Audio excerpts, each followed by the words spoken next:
अस्सलाम वालेकुम students, mathematics 10th class science lecture number 3 के साथ जो आपके आज के क्वेश्चंस हैं स्मार्ट सिलेबस में जो इंक्लूडेड हैं वो आपके पास क्वेश्चन नंबर 4, क्वेश्चन नंबर 5 का सेकंड पार्ट और क्वेश्चन नंबर 7 एक्सरसाइज 6.3 के।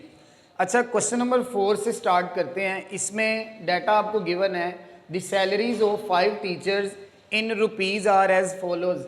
ये 5 टीचर्स की डिफरेंट सैलरीज लिखी हैं और आपने फाइंड क्या करना है, रेंज फाइंड करनी है और स्टैंडर्ड डेविएशन फाइंड करना है। अब स्टूडेंट्स, ये जो डिफरेंट आपके पास ये सैलरीज है ना, इनको हम बोलते हैं नंबर ऑफ ऑब्जर्वेशंस। तो ये आपके पास इस टाइम क्या है, नंबर ऑफ ऑब्जर्वेशंस। तो अब आपने इसको सोल्यूशन की तरफ चलते हैं। आपने जो ये आपकी नंबर ऑफ ऑब्जर्वेशंस हैं, जो सैलरीज हैं, इनको लेट एक्स के इक्वल कर लिया। उसके बाद देखें हेयर आपके पास क्या है, जो सबसे बड़ी वैल्यू है जिसको हम एक्स मैक्सिमम बोलेंगे और जो सबसे छोटी वैल्यू इस डाटा में होगी वो एक्स मिनिमम होगी। तो रेंज कैसे फाइंड की जाती है, मैक्सिमम वैल्यू में से मिनिमम वैल्यू को माइनस कर दें तो रेंज आ जाती। तो देखें रेंज कैलकुलेट हमने की, मैक्सिमम आपके पास वैल्यू जो ऑब्जर्वेशन थी वो थी 15,000 और मिनिमम थी 11,500। तो इसको इसमें से माइनस किया तो रेंज आपके पास आ गई 3,500 रुपीज़।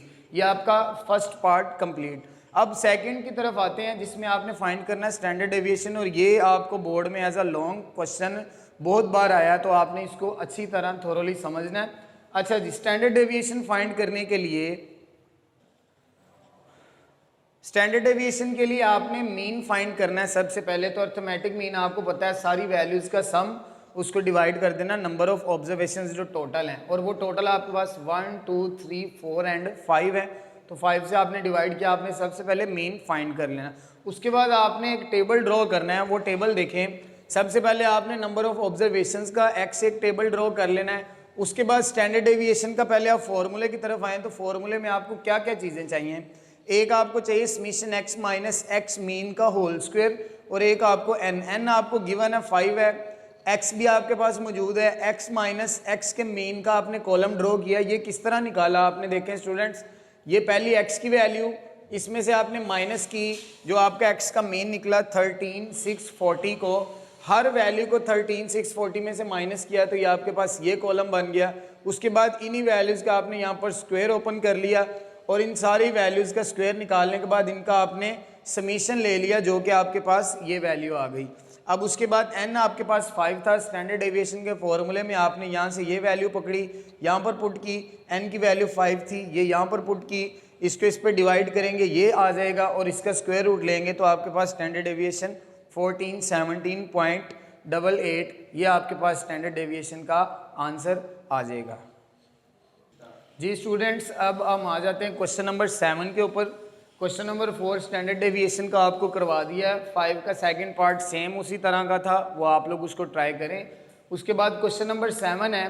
क्वेश्चन नंबर 7 क्या है, for the following distributions of marks calculate range, कि ये आपके पास डिफरेंट क्लास इंटरवल दिया है स्टूडेंट्स का और आगे इनके नंबर्स दिए हैं ये परसेंटेजेस के हिसाब से, और वो बोलते हैं आपने इसमें से रेंज फाइंड करनी है। तो रेंज ग्रुप डाटा के लिए रेंज का फॉर्मूला और अनग्रुप डाटा के लिए रेंज का फॉर्मूला सिमिलर ही है, बट उसमें थोड़ा सा डिफरेंस है। ये चूंकि आपके पास है ग्रुप डाटा, तो इसमें रेंज कैसे फाइंड करते हैं, ये जो आपके पास क्लास इंटरवल होता है ना, इसमें आपने क्लास बाउंड्रीज निकालनी है। वो क्लास बाउंड्रीज कैसे निकालते हैं, इसको हम बोलते हैं ये लोएस्ट क्लास जो वैल्यू है और ये आपके पास अपर क्लास वैल्यू है। तो जो लोएस्ट होती है उसमें से 0.5 कम कर देते हैं और आगे वाली में 0.5 बढ़ा देते हैं। सेम इसी तरह इसमें से 0.5 कम, इसमें 0.5 इंक्रीज। तो ये सारी आपने क्लास बाउंड्रीज निकाल लेनी है। अच्छा, इसको हम बोलते हैं जो सबसे टॉप पे पहली क्लास होती है, इसकी जो लेफ्ट साइड पे होती है ये होती है लोएस्ट क्लास बाउंड्री, और जो सबसे लास्ट क्लास होती है इसकी जो ये लास्ट वाली होती है इसको बोलते हैं अपर क्लास बाउंड्री। तो रेंज कैसे निकालते हैं, रेंज का फॉर्मूला है upper class boundary of first class last class की जो अपर क्लास बाउंड्री है उसमें से माइनस कर देते हैं lowest class boundary of first class की जो लोएस्ट है उसको उसमें से माइनस कर देते हैं। तो अपर हमारे पास इस टाइम 75.5 है, माइनस फर्स्ट क्लास की लोएस्ट जो क्लास बाउंड्री है वो 30.5 है, इसको इसमें से माइनस करेंगे तो ये 45 आंसर आ जाएगा। ये आपके पास इस डाटा की रेंज है। तो ये आपके पास क्वेश्चन नंबर 7 था। इस एक्सरसाइज का स्मार्ट सिलेबस के अकॉर्डिंग लास्ट क्वेश्चन था। तो ये हमारा आज का टॉपिक था। उम्मीद है आपको समझ आई होगी। थैंक यू, अल्लाह हाफ़िज़।